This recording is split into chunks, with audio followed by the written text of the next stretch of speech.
Bueno, buenas tardes a todos. Les doy las gracias por haberme permitido colaborar con este espacio. La verdad que fue un desafío y si no hubieran estado ustedes del otro lado y se hubieran quedado compartiendo y pidiendo material y haciendo sus comentarios, la verdad que hubiera sido muy distinto. Así que hoy vamos a sumar dos espacios, dos clases, porque me enteré el viernes pasado no tuvimos y parecía como que el viernes que viene iba a haber un espacio, pero de alguna manera hoy terminamos. Así que el material también se los puedo volver a mandar, como siempre hago, por correo electrónico y vamos a ir al grano. Hoy ya les digo, vamos a terminar con algunos temas que quedaron pendientes y vamos a ir a un área que a mí me gusta compartir siempre, que es la de prevención de conflictos. O sea, ¿qué podemos hacer para, de alguna manera, generar una convivencia más armónica y menos conflictiva? Basada en pequeñas actitudes, pero tomadas de maestros, de alguna manera, de la comunicación y de todas estas actividades relacionadas con la mediación. Así que vamos a las diapositivas, al PowerPoint. Muy ¿Te bien, parece? comparto. Dale. Bueno, hoy vamos a hablar del parafraseo, del lenguaje asertivo, de los prejuicios y, a ver, una preguntita. ¿Cómo se llama el PowerPoint que te pasó Nahuel? Discúlpame. Bien, te digo, se llama MC-final. Está bien, está bien, está bien. Es el final, porque yo había hecho uno para el otro viernes y ahora hice otro nuevo, entonces quería ver si era el que estaba pensando que tenía que desarrollar, si no me iba a faltar una parte. Bueno, entonces, análisis de casos. Vamos al que sigue. Bueno, acá es un caso que está en este libro de Pasuki, que Pasuki es un mediador cordobés que ha hecho un libro recopilando no solamente casos de mediación, sino también las experiencias vividas por los mediadores. O sea, es muy interesante porque es muy rico. Todo lo que yo desarrollé acá en estos talleres también está con otra mirada, pero siempre confluente, desarrollado en el libro de Pasuki, que se llama, este libro se llama Casos y Cosas de Mediación. Al que lo quiera tener, también se lo mando por correo electrónico. Entonces acá se ventiló un caso que terminó con esta frase, por eso lo puse, porque ustedes cuando empezaron los talleres tenían las expectativas puestas en cómo solucionar problemas con los vecinos, sobre todo por las medianeras, ¿no? Yo no sé si les he podido satisfacer las expectativas, pero tiene que ver mucho con esto que ustedes andaban buscando. Y simplemente intervino un mediador. Primero hubo una demanda judicial, pero fue a mediación. Y la frase que dijo el damnificado es realmente significativa. Nunca pensé que con esta persona llegaría a un acuerdo, porque el tema era bastante complicado. Y yo les cuento, por problemas de vecindario, salvadas las distancias, ahora lo vamos a comentar, el tema de las palomas y de la gente que alimenta las palomas se ha convertido también en un problema, porque hay gente que deposita mucha energía, muchas frustraciones emocionales, muchas cosas en alimentar palomas, desafiando a lo que opinan los vecinos. Las palomas, está bien, son animalitos, todo lo que, pero tienen muchas enfermedades, traen muchas enfermedades, además de ensuciar y dañar muchas propiedades. Entonces, es un ejemplo como un paradigma de un conflicto muy habitual. Yo por lo menos en mi barrio conozco una persona que todo el mundo dejó de saludarla por este tema de las palomas, porque ella se empecinó en seguir dándole de comer a esos animalitos de Dios y todas esas cosas que decía, ¿no es cierto? Entonces el tema pasó así. Juan es un jubilado y cría palomas.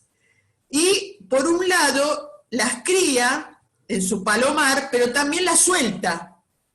Entonces, para él es un hobby. Bueno, ahora vamos a ver. ¿Se acuerdan que el análisis de los casos se basaba en la situación concreta que es motivo del conflicto, las necesidades e intereses y cómo se solucionan? Bueno, para Juan es un hobby vital. O sea, él deposita, para él es una motivación vital alimentar a las palomas y criarlas, no solamente alimentarlas, sino tiene un palomar, que es algo más, ¿no es cierto? Matías vive al lado y resulta que es radioaficionado y tiene antenas que están deterioradas por los excrementos de las palomas. Entonces presenta una demanda judicial. A esta altura, cuando uno lee la narrativa del conflicto, no se hablaban. Directamente Matías fue a presentar la demanda. Entonces, los dos querían seguir con sus actividades. Matías con la radioaficionado y Juan como criador de palomas. Porque el problema no era cuando estaban adentro, el problema es que él las quería libres, en algún momento del día y en algún momento de la semana las soltaba. Entonces, dicho así como está contado, parece una tontería, pero en el transcurso de los acontecimientos se dieron muchas situaciones de agresividad mutua, y que determinaron que Matías presentara la carta, porque no se hablaba con el vecino. Entonces, la demanda que presentó Matías fue que le reparara, que le diera un resarcimiento económico por los daños, porque los excrementos de paloma tienen un ácido que no solamente deteriora, por ejemplo, a los coches, sino que también cualquier cosa es tan corrosivo que quema las cosas metálicas, ¿no es cierto? Bueno, después de varias sesiones de mediación se consiguió que Juan hiciera un arreglo para soltar a las palomas en un horario que no le molestara a Matías. Y Matías se comprometió a retirar la demanda. Y la narrativa del caso, que está en el libro ese que les recomendé de Pazuki, dice que terminaron el acuerdo hablando y dándose la mano, cosa que al principio de todo el conflicto no había podido conseguirse. Bueno, esto se suma para los que venían con la expectativa de solucionar un problema digamos, a través de estos talleres, en la esperanza que proporcionan los centros de mediación comunitaria del gobierno de la ciudad, porque la estadística da que el 95% de los problemas que se llevan, 95%, que no es 95% no es poca cosa, se resuelven en forma satisfactoria. Así que, bueno, yo le tengo que creer a la coordinadora de estos centros, que es la estadística que presentó. Ahora vamos a ir bueno, este es un caso, me hubiera gustado más casos y más tiempo, pero bueno, estos talleres me dijeron que los vamos a repetir en alguna oportunidad, así que capaz que podemos inventar otro formato. Vamos a la que sigue, Gonzalo. Bueno, el otro caso es el de la vivienda. Esta chica es un conflicto entre madre e hija, que también está contado en este libro. La madre se presenta porque necesita recuperar su vivienda. También es un caso muy habitual que se presenta, de ocupación de viviendas por parte de los hijos. Resulta que es una hija que no quiere trabajar y que se va a vivir con la madre para poder alquilar la vivienda donde vive, que a su vez se la compró la madre. Entonces, la madre está forzada a aceptar la convivencia, pero es una total injusticia y un abuso de poder por parte de la hija, porque encima la hija manifiesta que la madre está mal de la cabeza y como que la quiere internar en algún psiquiátrico, cosa que en la tercera edad se ve muchísimo estas situaciones. Entonces, vamos a la que sigue. La hija lleva un abogado a la mediación que en el curso de la mediación se entera de que la clienta le ha mentido con respecto a toda la situación que vive y al estado de salud mental de la madre. Entonces, la mediación esta consigue que la hija se comprometa por escrito a que cuando el inquilino que tiene, que es su única fuente de ingresos, le devuelva la vivienda, ella se va a vivir con la casa que le puso la madre, encima la madre que le compró una casa de su sueldo de maestra rural, tiene que el tormento de que de alguna manera se convierte como en un ocupa, ¿no es cierto? O sea, forzado y con abuso de la debilidad. Entonces, este caso también lo traje porque en la mediación se llegó a una satisfacción del interés de la madre, ¿no es cierto? Y que en este tema de propiedades en la tercera edad también se da con bastante frecuencia. Así que bueno, estos son dos casos que quería compartir con ustedes y que son uno de los tantos que figuran en ese libro. Vamos al que sigue. Bueno, acá no lo voy a leer todo, pero lo traje del libro. ¿Se acuerdan que yo les comentaba que que un mediador tenía que trabajar mucho en su fuero interno sobre el tema de los prejuicios? Entonces, todo esto que dice esta mediadora que se llama Graciela Calvi, de Barcelona, forma parte de sus experiencias. Y entonces yo resalté de este texto lo siguiente, dice, trabajar para la excelencia del servicio de mediación implica trabajar interiormente nuestros propios prejuicios, poder reconocerlos, nombrarlos, compartir experiencias y reflexionar. ¿Por qué? Porque, bueno, en la vida cotidiana los prejuicios también son una fuente de conflictos, que ahora avanzando vamos a ver cómo sigue. Vamos a la que sigue. Bueno, prejuicios. Acá traje unos chistes de Mafalda. Prejuicios. Aparte sirve, de alguna manera, por el tema del lenguaje asertivo. Yo prejuicios, acá dije, ¿cuándo dije yo algo contra esos cochinos negros? ¿Cuándo? O sea, esto forma de lenguaje no asertivo, ¿no es cierto? Lo que dice Susanita.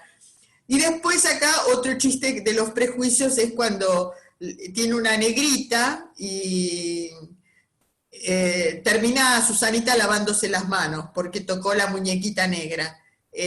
Bueno, esto es un chiste, pero de estas cosas vivimos inmersos en todo esto. Lo de prejuicios daría para un solo encuentro, pero bueno, vamos al que sigue. Bueno, hay prejuicios, no todos los prejuicios son negativos. Este dicho popular, hazte la fama y échate a dormir, tiene que ver con los prejuicios positivos. Cuando una persona de alguna manera se comporta bien y se hace una buena fama, nunca vamos a esperar que se comporte mal, lo cual también es peligroso, ¿no es cierto? Porque no solamente, pero en general hay un círculo virtuoso, que las personas, además que en el otro encuentro terminamos, cuando uno espera lo mejor, generalmente lo mejor se produce de la otra persona. No siempre, pero a veces sí, cuando uno pone expectativas buenas, eso colabora para que la otra persona se comporte de acuerdo a lo que nosotros esperábamos. Pero los prejuicios positivos también existen. Vamos al que sigue. Bueno, parafraseo. El parafraseo, que yo lo traigo acá, es una herramienta que tiene que ver con la comunicación y viene de la lingüística o del lenguaje, del uso correcto del lenguaje, y es explicar las palabras de un texto con otras palabras. O sea, uno explica un texto con otras palabras, pero tiene que ir a lo esencial. ¿Por qué lo traigo a colación? Cuando una persona va a un momento de mediación, a una sesión de mediación, no va a ir hablando tranquila, digamos, pausada, midiendo las palabras. No, va a ir contando todo su nerviosismo, mostrando sus emociones, adjetivando a la persona que le trae el conflicto. Imagínense el conflicto de las palomas con el radioaficionado. El radioaficionado no va a decir, es un señor mayor que tiene ese hobby, va a decir hasta malas palabras y todo lo demás. Entonces el mediador lo que tiene que hacer es parafrasear para quitarle todo lo que es emocional, ir al contenido de la demanda, pero quitarle todo lo que trae de motivo. ¿Por qué? Porque precisamente hay que neutralizar toda esa carga para poder entrar en un campo, digamos, neutral, ¿no es cierto?, de la mediación y hablar con cosas tranquilas, ¿no?, con herramientas de tranquilidad. Vamos a la que sigue. Bueno, el parafraseo es útil porque permite verificar que lo que dice la otra persona es lo correcto, el contenido es lo correcto. Entonces, suaviza los mensajes de connotación negativa, identifica los hechos y ayuda a que la otra persona pueda reconocerse y pueda pensar un poco mejor. Ustedes piensen que cuando uno habla y se escucha, mejora la parte intelectual, mejora la parte mental de lo que uno dice. En cambio, entonces, esa es una ayuda que proporciona a la otra persona y tiene como algunos contenidos que son como estandarizados en la forma de manifestarse, porque el mediador al radioaficionado le va a decir algo así como, usted me viene a contar de que su vecino tiene un palomar y que las palomas le molestan porque afectan sus equipos. Eso sería el parafraseo de un mensaje descalificador del jubilado, ¿me entienden? O sea, el radioaficionado seguramente no va a hablar así, pero el mediador tiene que concentrarse en el contenido y sacar todo, limar todo lo que es agresivo en el discurso. Sigamos. Bueno, en el relato y parafraseo, cada persona vive el acontecimiento de una forma única. Entonces, cada persona cuenta la versión de la historia y el mediador escoge, ¿no es cierto? ¿Qué pasó? Ahí está. Escoge las palabras que usa y repite lo que están diciendo las personas que están en conflicto. Vamos a la otra. Bueno, entonces este es lo que yo le decía que es el lenguaje estandarizado del mediador. He interpretado bien lo que usted me acaba de relatar. Corríjame si me equivoco. Usted lo que desea es, si he entendido bien, lo que usted me dice es tal cosa. Entonces, esto es la forma de explicar, neutralizar el contenido del mensaje que trae una de las partes en conflicto. Vamos a la que sigue. Bueno, se centra en lo que se habla. También se puede decir, bueno, usted por lo que yo veo está enojado. Por ejemplo, y acá hay un ejemplo clásico, típico de parafraseo. Dice, no te fue de fiar de Juan, es un ladrón, nunca me ha pagado el dinero que me debe, ayer tenía que devolverme el dinero y no lo hizo. Entonces, el parafraseo consiste en que el mediador le dice, parece que te sentiste engañado, o sea, identifica el sentimiento, no es que lo niega, sino que lo pone con otras palabras, ¿no es cierto? Vamos a la que sigue. Bueno, y acá viene el tema de la comunicación asertiva. ¿Por qué? Porque el parafraseo es algo que se usa en mediación y también en psicología y en otras artes y ciencias, pero es primo hermano de la comunicación asertiva. La comunicación asertiva consiste en decir lo que uno piensa sin agredir al otro, concentrándose en manifestar con respeto lo que uno piensa.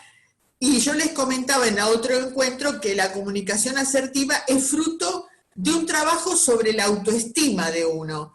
Y hay tres formas de actuar cuando alguien sufre algún problema. Tres actitudes, responder a un problema. La primera es una actitud pasiva. Por ejemplo, acá está el ejemplo de los hijos que dejan la ropa y no se ocupan de ella. Entonces la actitud pasiva de la madre es, no dice nada, la recoge y para no protestar hace las cosas que tenían que haber hecho los hijos. La actitud agresiva es la que le da el discurso, los maltrata, los insulta, les dice de todo. Y entre medio está la conducta asertiva que se manifiesta a través de la palabra, del discurso asertivo. Entonces la mamá, no lo leo directamente, pero la mamá puede decir, mirá, comprendo que estuviste muy ocupado, pero yo te pedí 18 veces que levantaras la ropa y no sé qué estás esperando porque es algo que a mí me desagrada, no sé a vos. Entonces, esa es una forma correcta. Ahora, ¿por qué en mi caso personal yo trato de alguna manera de promover este discurso asertivo? Porque de alguna manera es lo que baja un poco, digamos, en la conflictividad social.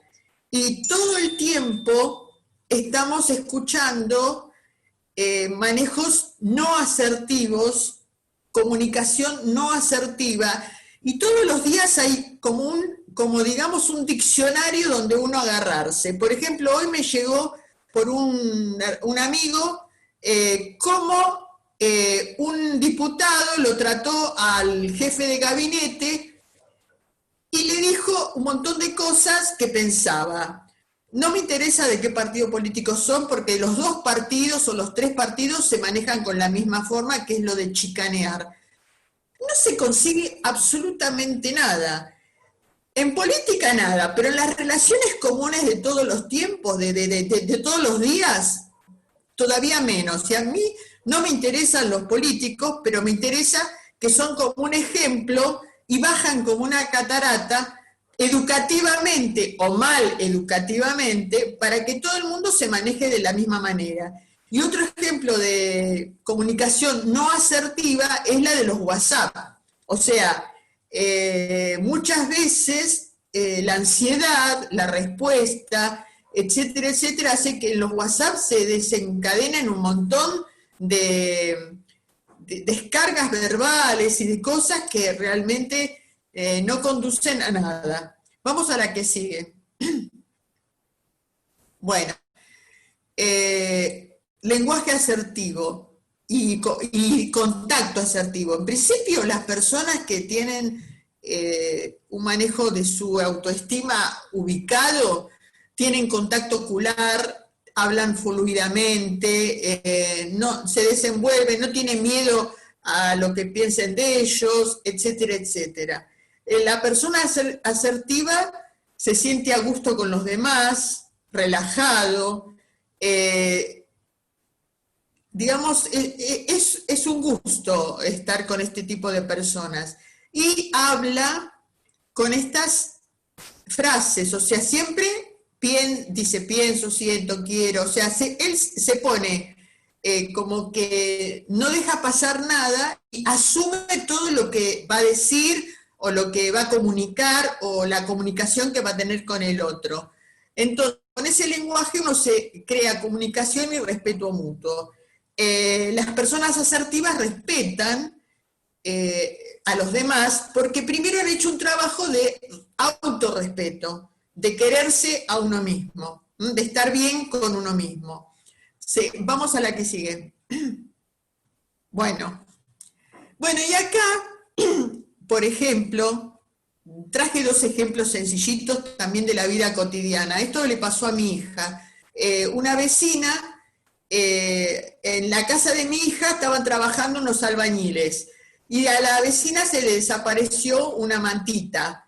Entonces, ¿cómo la encaró esa señora a mi hija? Le dice, decirle esos negros, falta lo que sigue, que me devuelvan la cobija que se llevaron.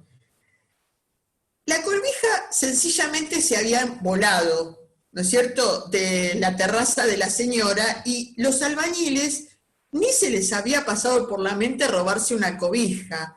Pero bueno, ese tipo de malestar que se crea con ese tipo de lenguaje y con ese tipo de actitud que no averigua los pormenores de lo que puede pasar, porque si una persona tiene 2 dedos de frente y es una cobija que era de la cobija del perro, ¿qué interés pueden tener los albañiles en llevarse esa cobija? Pero ya crea un desagrado, todo un ambiente, una atmósfera negativa, que al final las personas que son así después reciben lo que dan. O sea, no es gratuito ese tipo de comunicación, porque lo que dan como comunicación no asertiva lo reciben también.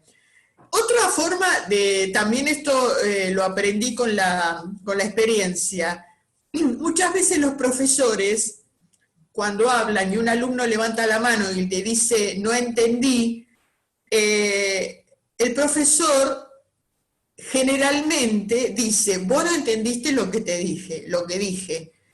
Y en realidad lo que hay que decir es, yo me expresé mal y tal vez no me entendiste. Pero ese depósito de la ignorancia en el alumno genera también un ambiente malsano. A uno no le cuesta nada como docente decir, la verdad que me expresé mal. Perfecto, acá me hace un comentario Elsa Guevara que dice, yo uso siempre, me expliqué, perfecto. O sea, eso es lo que corresponde.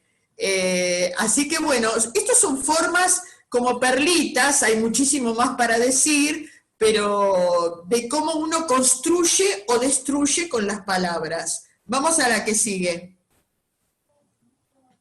Bueno, yo en uno de los encuentros les recomendé también que leyeran esto de los 4 acuerdos toltecas, que anda circulando por nuestra cultura.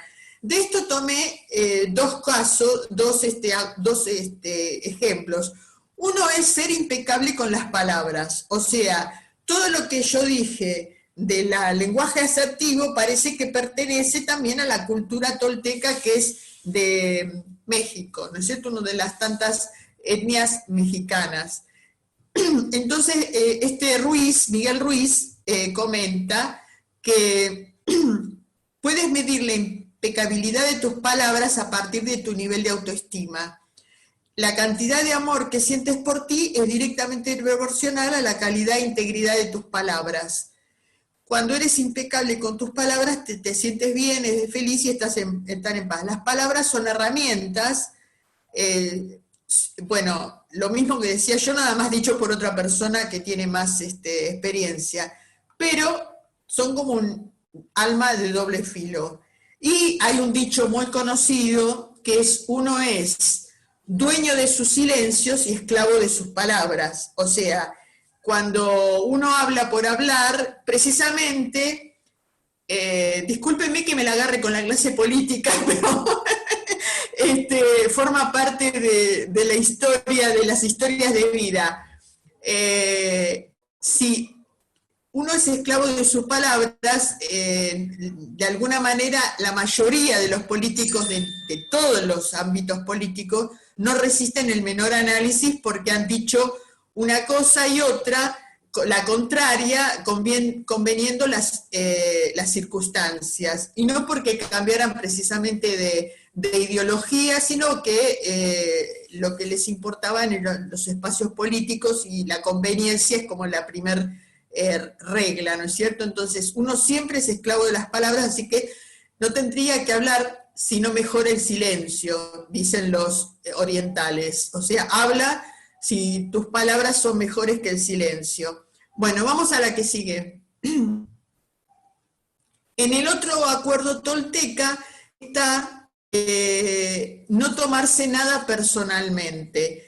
¿Qué quiere decir esto? Esto también, aunque viene de los 4 acuerdos toltecas, se enseña en coaching, que cuando una persona habla mal, agrede, tiene una conducta así, en realidad tomarse las cosas a nivel personal es ridículo, contraproducente, no lleva a ningún lado, porque eso que dice en realidad habla mal de esa persona. Entonces nosotros teníamos que tener como esas máscaras de celuloide y ser inmunes, porque si nos tomamos las cosas a nivel personal, algo está fallando en nuestra, digamos, autoestima, en la construcción de nuestra autoestima.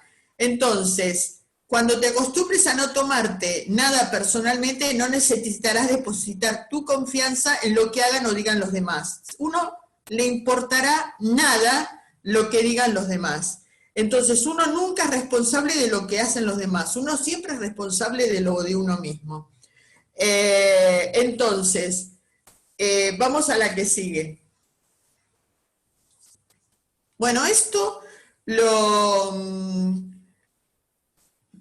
era el taller del viernes pasado. Y esto vendría a empezar, ahora empezaríamos el taller de hoy. Bueno, acá se me mezclaron los textos, pero no importa. Esto que de alguna manera es la conclusión, se llama premediar. Van a ver, también se los puedo mandar todos juntos. Premediar quiere decir mejor prevenir que mediar. O sea, ¿qué pasa? Son como distintas actitudes que nos llevan en lo cotidiano a minimizar o bajar la conflictividad. La primera actitud, que es la que tiene que tener el mediador cuando empieza un trabajo de mediación, es el reconocimiento de las personas. O sea, entonces, el primer consejo es practique el reconocimiento de sus semejantes como una contribución a la inclusión. Sonría, salude, mire a los ojos, emociónese, diga gracias, pida perdón. Todas estas cosas, un filósofo que se llama Martin Buber las dice mucho mejor que yo, porque él dice que una sociedad es humana y se humaniza en la medida que practica el reconocimiento o, lo que él utilizó otro término, la confirmación de los demás. Cuando no practicamos esto, la sociedad se vuelve cada vez más inhumana o deshumana. Entonces, este sería el primer consejo. Vamos al que sigue. Bueno, separa a las personas del problema, pero reconozca aquellas que son el problema. ¿Qué quiere decir? Parece un trabalengua. El mediador tiene que trabajar con el problema sin clasificar o calificar a la persona, porque lo que enfrenta es un problema. Entonces, sin embargo, en la vida cotidiana, aunque hagamos esto, también tenemos que ver que estamos mezclados, entreverados con mucha gente en los lugares donde convivimos, y hay personas que tienen problemas. Son las personas que algunos psicólogos le dicen tóxicas, ¿no es cierto? O sea, cualquier persona es capaz de tener conductas buenas, adecuadas y conductas inadecuadas. Sin embargo, hay personas que tienen comportamientos que son totalmente inadecuados y que nunca los vamos a poder llegar a un acuerdo con ellos, difícilmente. Y son las personas, estas personas son fácilmente reconocibles, están por todos lados, siempre se quejan por todo lo ven negativo, siempre son las víctimas, nunca hacen nada a nadie, pero son víctimas de los demás, solo están hablando de sus problemas, no asumen responsabilidades, mienten, culpan a los demás de sus males, no hacen nada por avanzar, son celosos, se resisten a cambiar y lo peor de todo es que son manipuladores. Uno en la vida cotidiana tiene que aprender a reconocerlas y tratar de no clasificar a las personas. Por ejemplo, cuando uno dice, a una amiga mía le pasó, estaban juntando plata en un centro comunitario, en Parque Chacabuco, y una señora se acercó, estaban vendiendo rifas, y entonces dijo así, lo dijo bien, pero la persona saltó como leche hervida, dijo, acá falta plata. Bastó que dijera acá falta plata, que es una cosa neutra, para que dijera, ¿vos estás diciendo que yo soy una ladrona? O sea, entonces, a pesar de que lo dijo bien, la persona se sintió involucrada porque en realidad faltaba plata. Entonces, hay personas que, por más que uno haga lo que haga, son tóxicas, ¿no es cierto? Y bueno, es un ejercicio de sabiduría y sobre todo de trabajar no en forma individual en los lugares, porque estos consejos son para cuando uno trabaja en grupos o en lugares así donde hay mucha actividad social, ¿no es cierto?, con algún fin determinado, las asociaciones civiles, los centros comunitarios, los centros jubilados, siempre se prestan para muchas cosas y cuando uno quiere intervenir tendría que hacerlo siempre con alguien, no solo. Vamos a la que sigue. Bueno, acá hay otro tema que también el mediador utiliza, pero lo tenemos que poner en práctica si queremos también bajar un poco los cambios. Uno realmente lo que percibe le da una seguridad 100%. Y en realidad lo que tiene que hacer es poner pausa a los juicios. Los juicios quieren decir los análisis que uno hace con respecto a los demás. Porque esos análisis generalmente estropean todo y en general, como dice el cuadrito la percepción que uno tiene de los demás es reflejo de lo que uno es. Entonces, por eso se dice suspende el juicio. Y voy a dar un ejemplo, por ejemplo. Yo conozco una persona que no puede, o sea, todas sus comunicaciones están vedadas con el exterior porque todos sus equipos de comunicación, desde la computadora hasta el celular, son de la compañía para la cual trabaja. Entonces, él no puede tener ni WhatsApp con los amigos, lo único que utiliza es el teléfono de línea. Ahora, más de uno le dice, ¿y por qué no te compras un celular? Entonces, eso es un juicio que genera mucho, digamos, malestar, porque esta persona, a mí me lo ha confiado, lo primero que se le ocurre es mandarlos ya saben a dónde, porque nadie sabe su situación económica, nadie sabe cuánto le saldría, porque en realidad lo único que puede hacer es mandar mails, porque eso sí no se lo tienen bloqueado, pero no tiene posibilidades de tener un WhatsApp, porque le pasó, en realidad él estaba usando digamos, el celular de la compañía, pero una persona fue tan imprudente que le mandó tanta información privada por el WhatsApp que se lo detectaron y ahí se lo bloquearon. Entonces, todo ese tipo de comentarios que forman parte de lo que uno, o por ejemplo, una persona que tiene una casa o que vive en un lado y dice, ¿por qué no se muda a otro lado? Como si fuera tan fácil, ¿no es cierto? Entonces, todo ese tipo de juicios apresurados que realmente no conducen a nada y también generan mucho malestar.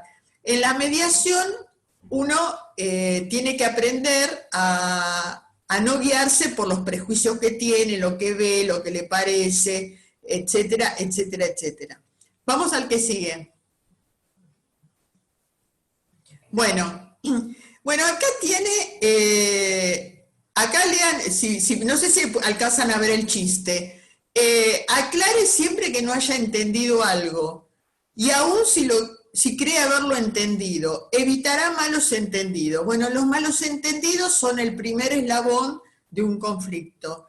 Entonces acá este chiste es muy cómico, es un chiste que viene de España.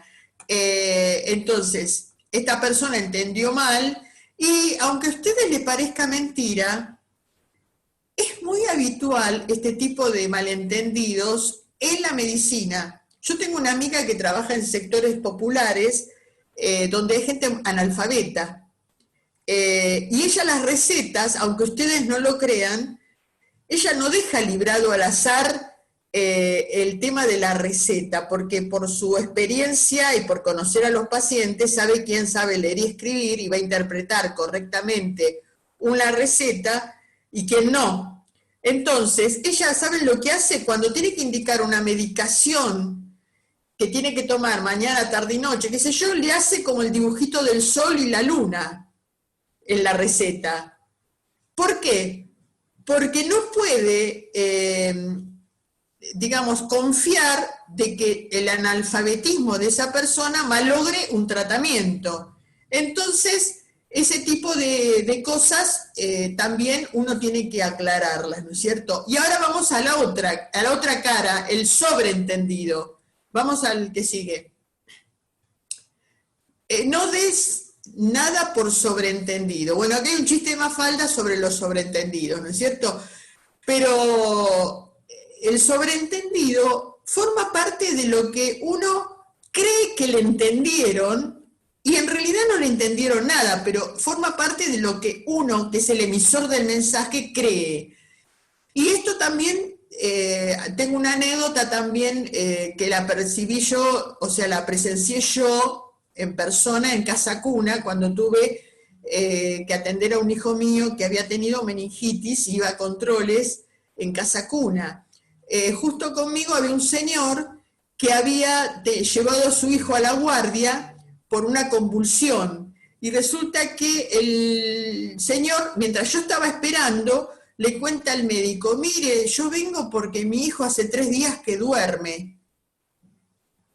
Entonces el médico, ¿qué pasó? Que el que lo había atendido en la otra guardia dio por sobreentendido que el señor le iba a dar 3 o 4 pastillas y se iba a cortar, ¿no es cierto? Pero ¿qué pasa? Este señor le siguió dando la medicación como el primer día de la crisis. O sea, ustedes saben que una convulsión es una crisis que se da un día, pero después evoluciona y no hay falta, o sea, hay que medicar, pero el médico había dado por sobreentendido que el señor había entendido.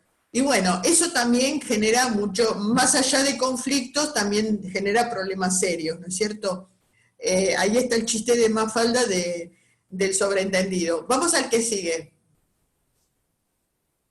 Bueno, acá hay 2 cosas. ¿Qué es? No dejarse influenciar por lo que dicen las personas de los demás, y a su vez no influenciar a los demás con nuestros relatos. ¿Por qué? Porque nosotros nos relacionamos uno por uno, uno a uno. Entonces, lo que a mí me digan de un tercero es lo que percibió esa persona que me viene con el relato de esa tercera persona. Pero a lo mejor cuando yo me relaciona con la tercera persona, el vínculo nuestro va a ser distinto. Entonces, eso también es algo que interfiere y de alguna manera genera conflictos. Y por otro lado, cuando la recíproca es que uno tiene que tratar de no influenciar los relatos de los demás, aunque puede, en casos serios, o en casos importantes, digo, decir: me pasó tal cosa con fulano. Por ejemplo, supónganse el maldito tema de la plata, del dinero. Bueno, uno no va a no contar si pasó algo de que alguien se quedó con dinero. En ese sentido, está protegiendo a la persona. Lo que estoy hablando es de cosas en general y que cosas que tienen que ver con las relaciones de alguna manera de trabajo, de grupos, digamos, de actividades comunes, de cuando uno tiene que, porque eso de venir con el relato ya prefabricado es malo. Y por otro lado es muy dañino porque, por ejemplo, nosotros estamos acostumbrados, ¿se acuerdan cuando vimos lo de los pensamientos, las distorsiones cognitivas, cuando vemos blanco o negro? Bueno, acá también tiene mucho que ver cuando uno influencia a los demás, porque hay mucha gente que piensa, vamos a hacerlo también con un ejemplo político. Hay muchas personas que piensan que si uno está con alguien que es del grupo de los kirchneristas, es kirchnerista. Y que si está con el grupo de los macristas, es macrista. O si está en un sector conservador de una institución, es conservador. Entonces le ponen la etiqueta y después no se relacionan más porque le ponen esa etiqueta y no piensan que a lo mejor esa persona tiene pensamiento propio, porque no somos todos un rebaño que vamos detrás de uno y de otro. Entonces hay gente que puede unirse un día con uno, un día con otro, un día hablar con un conservador, otro día hablar con un progresista, y eso hace mucho daño, porque yo conocí una persona que nunca la habían llamado a trabajar en un sector de una radio, porque la habían identificado con un grupo que era demasiado conservador. Y esa persona no tenía problemas, no era conservadora, pero ¿qué pasa? Hablaba con todo el mundo, pero ya le bastó que le pusieran el rótulo para que la excluyeran de un trabajo que a ella le hubiera demandado una cosa muy gratificante. Y ella se enteró después de mucho tiempo, lamentablemente. Bueno, entonces la neutralidad emocional es lo mejor, porque uno tiene que ponerse en pausa. En todo lo mejor es poner, si se puede, y si eso es un aprendizaje, poner en pausa. Vamos a la que sigue. Bueno, otra de las cosas es que lo que hablábamos al principio, cuando hay un conflicto de intereses, si uno puede tener un diálogo con aquella persona con la cual tiene un conflicto, sentarse, bajar un cambio y ver qué opciones hay de mutuo beneficio. Y por eso puse el dibujo de la naranja. ¿Se acuerdan que habíamos visto que la naranja a distintas personas le puede servir para distintas cosas? Sigamos. Bueno, acá hay una frase, un dicho muy viejo, que es el final de la mediación. O sea, el final de la mediación o el objetivo de la mediación es que las personas puedan ponerse una en el lugar del otro. ¿Se acuerdan que les conté qué probation yo sugeriría para los colectiveros, no? O sea, el colectivero que es denunciado, que vaya y que esté un mes como peatón. Entonces eso sería fabuloso, porque manejaría de una forma completamente distinta. Bueno, entonces estos dichos de digamos, era un religioso, decía, acusamos al prójimo en cosas leves y a nosotros nos excusamos en cosas graves. Queremos vender caro y comprar barato. Queremos que se haga justicia en nuestra casa, pero que en la casa de otros, pero que en nosotros haya mucha bondad. Que se interpreten bien nuestras palabras, pero a los demás los interpretamos en forma como quisquillosos. No somos quisquillosos con las palabras de los demás. Si alguno de nuestros subordinados no usa con nosotros buenas maneras, lo interpretamos mal. Si nos resulta simpático, lo excusamos, hagan lo que hagan. Y esto es tan cierto porque tiene que ver con eso que dije al principio de hazte la fama y échate a dormir. A veces le perdonamos a los que nos caen simpáticos cualquier cosa, y a los que son antipáticos, por la misma razón, no les hacemos la cruz. exigimos nuestros derechos con rigor y pretendemos que los otros sean discretos al exigir los suyos. Y el final, el remate es lo mejor. Lo que hacemos por los demás nos parece siempre demasiado, y lo que los otros hacen por nosotros nos parece siempre cosa de nada. Bueno, esto es como una cosa que tiene que ver con ponerse en el lugar del otro, ¿no es cierto?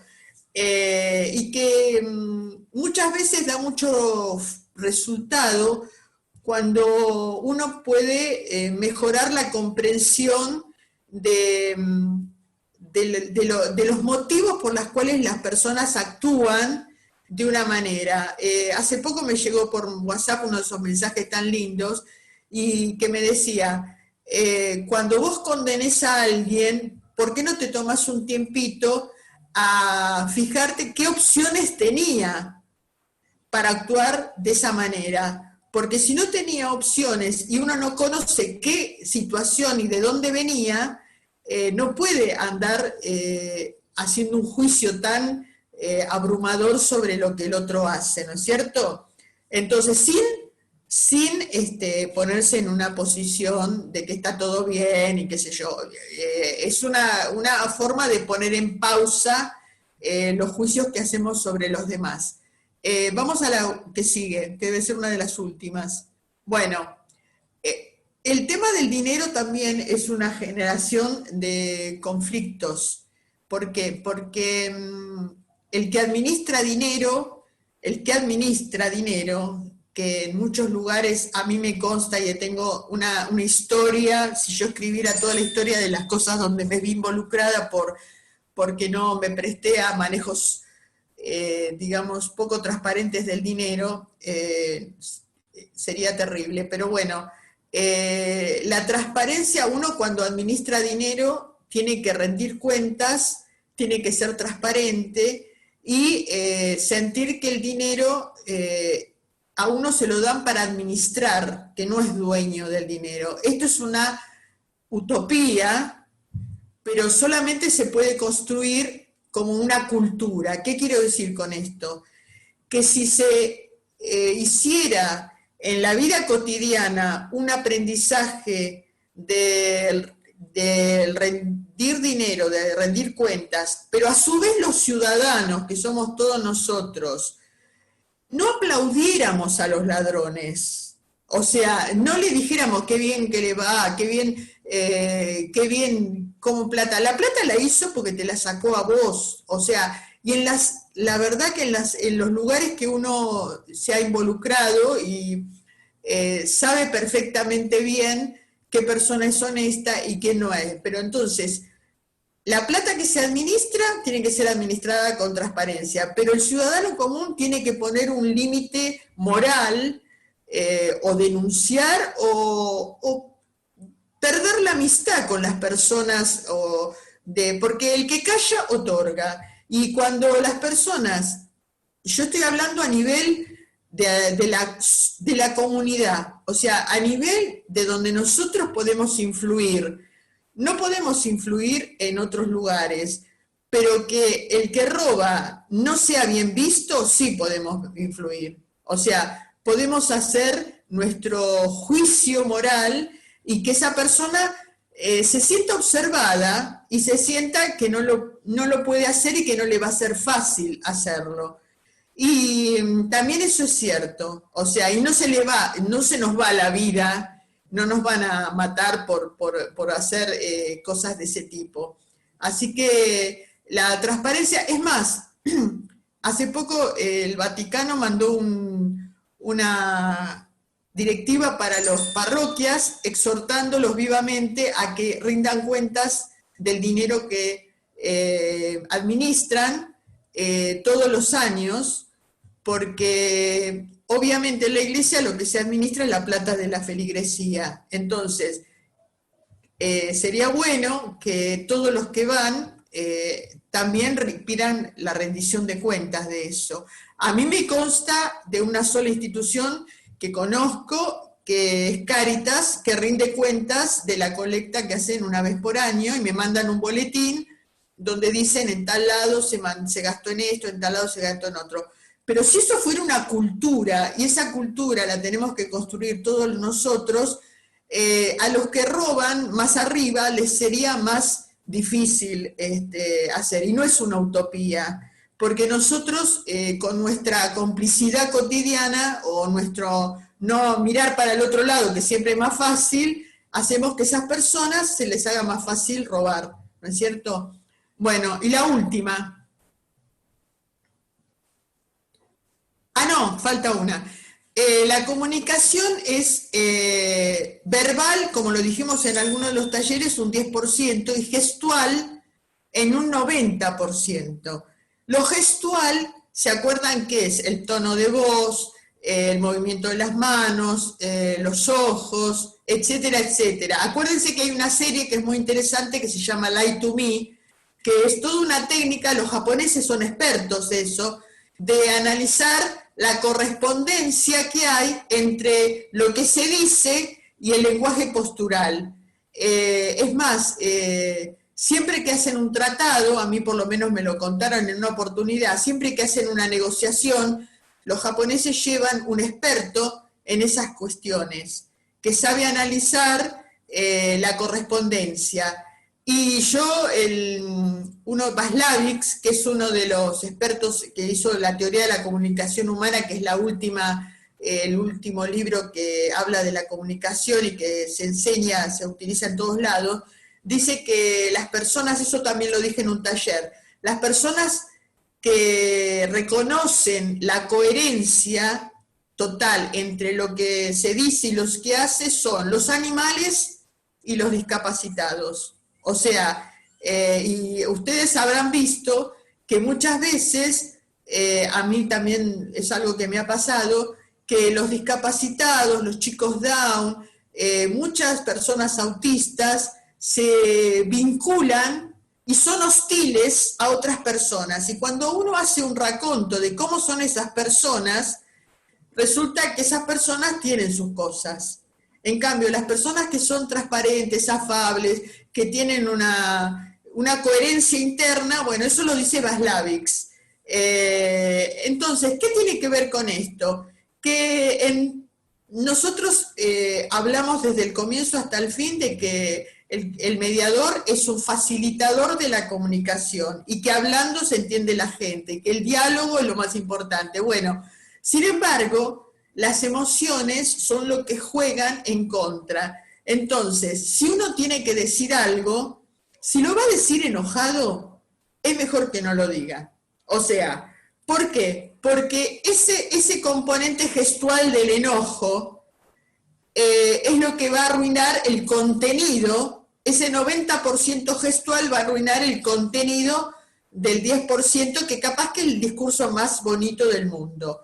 Y entonces, esta frase es muy conocida, viene del inglés. Habla cuando estés enojado y harás el mejor discurso que tengas que arrepentirte o que tengas que lamentar. O sea, lo que se dice enojado seguramente va a tener muy poco fruto.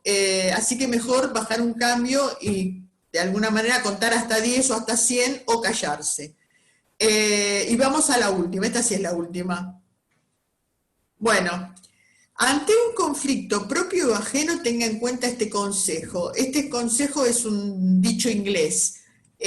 Cuando hay voluntad, existe un camino. ¿Qué quiere decir una cosa? Que la voluntad es la que de uno, de encontrarse o de llegar a un acuerdo, es la que hace que se tejan redes o puentes para poder llegar a un entendimiento. Entonces, podemos buscar, por ejemplo, como también conté en otro taller, personas que nos ayuden. Por ejemplo, a veces uno no puede llegar a una persona, pero hay un tercero que puede actuar haciéndole saber a esa persona lo que nosotros no podemos porque esa persona a nosotros no nos acepta. Porque etcétera, etcétera, etcétera. Pero lo más importante es que cuando hay voluntad, y esto podemos llamarlo trasladado a los políticos, cuando hay voluntad política de hacer algo, eso se hace. Cuando no hay voluntad, no hay nada que pueda demoler la barrera que se impone, ¿no es cierto? Entonces, siempre el origen está en uno de poder llegar a los acuerdos o romper los puentes que hay entre las personas. Bueno, con esto termino los 2 talleres y termino el ciclo de esto. Acuérdense, mi correo electrónico es raíces885@gmail.com, y si me quieren mandar algún comentario, alguna devolución para mejorar, para incorporar otros temas o lo que a ustedes les parezca, estoy abierta, porque ya solamente la participación de ustedes tan asidua y persistente, de alguna manera es la recompensa, ¿no es cierto? Pero también, si quieren comentar algo, aparte estoy a disposición para cualquier cosa que puedan necesitar, de lo que yo pueda ayudarlos, ¿no es cierto? Y bueno, estén atentos, a lo mejor a mí me habían dicho, yo presenté un proyecto para más adelante, para difundirlo en otros espacios, ¿no es cierto? Bien.